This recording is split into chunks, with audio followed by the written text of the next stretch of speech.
Welcome to our home. আজকে first time Anna দিদি আমাদের বাড়িতে এসেছে, তাও একটা কারণে, তো সেটা বলছি একটু পর। বিধ্বস্ত আর কদিন বন্নো রে বন্নো মেরি চলি সসুরা। সামনেই আমার মাসিমের সোনার আশীর্বাদ, তাই মাসিরা এসেছিল কালীঘাটে পুজো দিতে।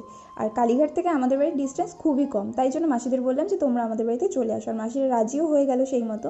তো যাই হোক, ওরা আসার পরে দুপুর থেকে রাত পর্যন্ত আমরা প্রচুর গল্প করেছিলাম। আর অ্যানা দিদি যেহেতু আমাদের বাড়িতে ফার্স্ট টাইম এসেছিলো, তাই ওকে সব জায়গাগুলো একটু ঘুরিয়ে ঘুরিয়ে দেখাচ্ছিলাম, আমাদের বাড়িটা আর কি।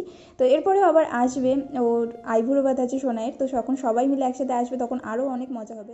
বাট আজকের জিনিসটা কিন্তু পুরোপুরি আনপ্ল্যান্ড ছিল, আর এটাই খুব সুন্দর করে সাকসেসফুল হয়েছে। তাই আমাদের লাইফে কিছু কিছু টাইম আসে যখন আমরা সেটা প্ল্যান না করেও ভীষণ সুন্দর সাকসেসফুল হয়, আর যেটা অনেক দিন ধরেও প্ল্যান করে হয়তো সেটা খুব সুন্দরভাবে সাকসেসফুল হয় না।